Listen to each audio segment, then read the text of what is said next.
Ittaquwaha. Kena makna nih, coba ndak jawab saja. Ittaqu wedya sira kabeh. Takutlah sama Allah. Dengan cara apa coba? Wah, aku mbek Allah wedi terus kabeh melayu menghindari Allah.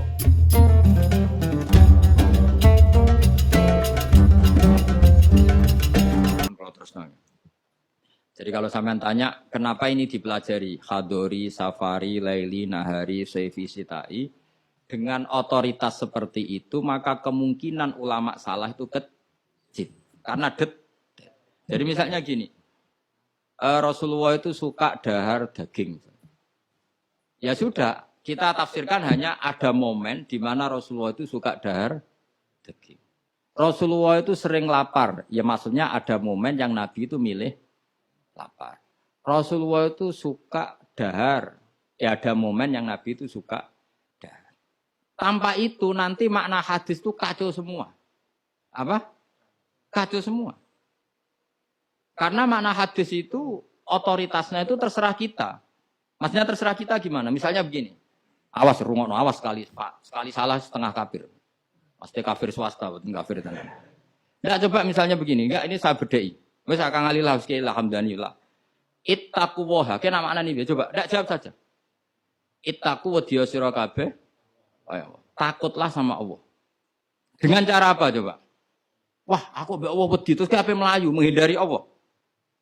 Tapi lafaz yang sama dipakai ittaqun nisa, takutlah sama perempuan, sama istri. Serius, wis takut ora usah dikongkon wis takut. Ada lagi misalnya nyon sewu ittaqul hayyah, kamu takutlah ular. Ittaqul faqra, takutlah sama kefikiran. Sama-sama kalimatnya takut, tapi tetap proporsional sesuai makna yang terkait. Ittaquwaha bitaat, takwalah Allah dengan melakukan taat. Justru takwa kepada Allah itu kita harus menuju Allah. Ya saya ulang lagi ya. Takwa kepada Allah itu justru harus menuju Allah. Sehingga saya ulang lagi ya. Lafaz itu akan proporsional sesuai konteksnya. Dan ini para pendengar harus tahu. Misalnya saya ulang lagi ya. Ittaquwaha, takutlah kepada Allah. Apa artinya kita menghindari Allah? Kalau kamu takut ular, takut perempuan cantik, kena fitnahnya harus menghindar. Kalau takut Allah, kalau menghindar kan malah salah. Makanya di Quran ada ayat gimana? Wa dzannu alla malja'a minallahi illa ilaih. Ada 3 sahabat yang melakukan kesalahan, yaitu takhalluf anil jihad. Beliau terlambat mengikuti perang Tabuk. Singkat cerita dineng Kanjeng Nabi sampai 50 hari. Semua sahabat diperintahkan Nabi jangan omongi dia. Hijrah dineng. Sehingga ketika dineng itu mereka sudah selesai hidupnya. Ini disebut wa alas salasatil ladzina khulifu hatta idza daqat alaihimul ardu bima rahubat wa dhannu saterusnya itu sampai wa dhannu alla malja'a minallah illa ilaihi. Ketika dineng Nabi, dineng sahabat, wah entek urip. Bareng ngrasa entek uripe terus beliau iktikaf di masjid, bahkan menyancangkan diri, mengikatkan diri di tiang masjid, dan dia berjanji semua hartanya diamalkan, semua hidupnya diibadahkan, dan dia mengira sudahlah saya tidak bisa lari dari Allah kecuali menuju Allah itu sendiri. Jadi unik kan, takut Allah itu artinya apa? Justru harus mendekat. Kamu takut kiai, semua kiai kita hormati. Kita hormat sama Mbak Arwani, Mbah Mun, hormat sama Mbak Hasyim Asy'ari. Tapi hormat kita, takut kita malah kalau ada kiai ngaji kita mendekat. Tapi kalau takut ular kubra, harus lari. Nah, sama-sama kalimatnya takut. Nah, bayangkan kalau makna di Quran seperti ini tidak oleh ahlinya, betapa salahnya. Sama-sama kalimatnya tapi dengan banyak pengetahuan yang musalsal ila Rasulillah sallallahu alaihi wasallam, kita tahu proporsi ittaqun nisa kayak apa, ittaqullah kayak apa, ittaqul hayyah kayak apa. Cinta juga gitu, cinta kepada Allah kayak apa, cinta kepada Rasul kayak apa, cinta kepada perempuan kayak apa, cinta pada teman kayak apa. Semuanya redasinya juga hub, mahabbah. Tapi orang akan proporsional. Makanya ulama itu kalau ngendikan lafaz yang sama itu ditafsiri beda-beda. Misalnya gini yang paling terkenal. Nah, kira atau krungu ya kebangetan.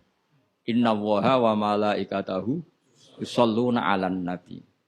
Wassalat minallah ar-rahmah wa minal malaikah istighfar wa minal adami tadarruun wa du'aun. Coba Allah itu kan di atas Rasulullah Muhammad. Apapun hebatnya Kanjeng Nabi kan di bawah Allah. Berarti Allah di atas Kanjeng Nabi. Maka ketika ada ayat gini, Inna Allaha saat temen Allah Ta'ala yusolli misalnya. Maca solawat sapa Allah. Mosok macane solawat Allah muni ngene. Allahumma sholli ala Muhammad. Lho Allah dhewe kok muni Allahumma terus piye kan gitu. Paham nggih? Tentu redaksine Allah ya usolli ala Muhammad. Saya menambahkan rahmat kepada ya langsung jadi usolli ala Muhammad azidu alaihi rahmatan. Saya menambahkan dia tak kasih rahmat. Wa minal malaikati istighfarun. Ketika seorang malaikat disebut membaca sholawat kepada Nabi, artinya malaikat memohon kepada Allah supaya menambahkan sholawat atau istighfar. Nah kita ini kan wong sombong. Kita semua ini nak wong sombong, nak ndongakno Kanjeng Nabi, wong kowe dhewe nasib ora jelas kok ndongakno wong sing jelas. Ya demen diguyu malaikat. Ya Allah, tolong ya Rasulullah itu jenengan sakake ini nak ora bahaya kafir iku coba. Maka ketika kita baca sholawat kepada Nabi itu bentuk tadarruk kita, bentuk DPDP kita. Ya Allah, jasanya Nabi yang begitu banyak, saya tidak mungkin membalasnya. Sehingga urusan balas membalas budinya saya pasrahkan jenengan. Sehingga sholawat dari kita itu pengganti doa jazallahu anna Muhammadan bima huwa ahlu. Balaslah ya Allah Rasulullah Muhammad dengan status yang beliau miliki. Karena kita ini utang jasa tapi tidak berkutik mau balas pakai apa. Sehingga sama-sama sholat. Minallah maknanya pemberian. Dari malaikat maknanya istighfar. Dari kita maknanya tadarruk. Semuanya katanya sholat. Jadi makna itu pasti ada proporsinya. Ada apa? Proporsi. Dan itu lama tahu. Sehingga kemungkinan salah itu kecil. Karena dari awal dianalisis tadi. Ada ayat khadoriyah, safariyah, lailiyah, nahariyah. Sehingga detail. Nah, barokahnya ngaji ini kamu kemungkinan mufasir ulama dulu salah itu kecil sekali. Karena tadi terhitung. Bahkan per kalimat itu terhitung. Sampai ada guyonan ulama. Kalau kamu ingin tes doktor tafsir.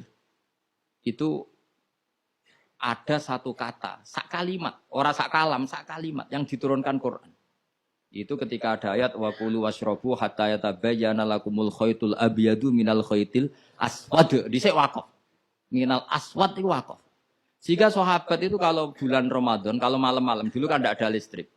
Itu di pintunya Kang Ali, di pintunya itu dikasih benang hitam sama benang merah. Jadi agar jimak bojone didelok. Orang ketok aja oleh berarti kan gitu. Kok orang ketok ijek oleh. Mangan ya gitu, mangan tengan mangan nginceng neh. Oh orang ketok berarti. Karena ukuran menjadi enggak boleh makan minum itu apa? Sehingga benang hitam terbedakan dari benang putih dalam pandangan mata. Ya begitu terus. Ketika Rasulullah dilapuri itu, dilapuri wong salah paham mau do masang apa? Benak. Mana santri sing nakal benangi cilik benak ketok-ketok. Nah benangnya gede kan gampang ketok. Akhirnya Jibril teko. Orang ngono maksudnya umatmu salah paham. Iki aja ana sak kata surung tak turunno minal fajr. Jadi minal fajr itu satu-satunya contoh ning Quran sing turun mau sak kalimat tok. Jadi Jibril kok langit medun ning bumi, iku mau nggawa minal fajr. Ya sakake akhire kok. Kok langit tok bumi mau nggawa apa? Minal fajr. Iku Jibril mau turunno apa? Minal satu-satunya contoh Quran turun sak kata, sak kalimat, ora kok apa? Sak kalam rak musnad sampai musnad ilah. Saya teruskan malih ya. Jadi kemungkinan para ulama salah itu kecil karena tadi sanadnya musalsal ila Rasulillah sallallahu alaihi wasallam. Sampai ketika ayat itu dibaca Nabi saat di rumah Sayyidah Aisyah, temanya adalah pembebasan Aisyah dari tuduhan apa? Zina, terus peristiwanya sama siapa, tuduhannya siapa, yang menuduh siapa, itu detail sekali. Yang menuduh adalah orang-orang munafik. Terus Sayyidah Aisyah tersiksa karena omongannya si A, si B. Ini detail sekali. Nah barokahnya detail itu kemungkinan salah itu kecil. Andai kan itu tidak detail, maka orang akan menafsirkan ayat dengan maknal am, dengan lafadz am. Dan itu bahaya. Misalnya lafadz am gini, innal insana lafi khusrin, semua manusia pasti getun. Mosok Rasulullah masuk lafadz innal insana, masa para nabi, para wali masuk innal Tapi kalau kamu tahu bahasa Arab kan, alil ahdi, al itu untuk makna takrif. Orang tertentu yang kelakuannya tertentu itu lafi khusri. Sehingga proporsional. Apa?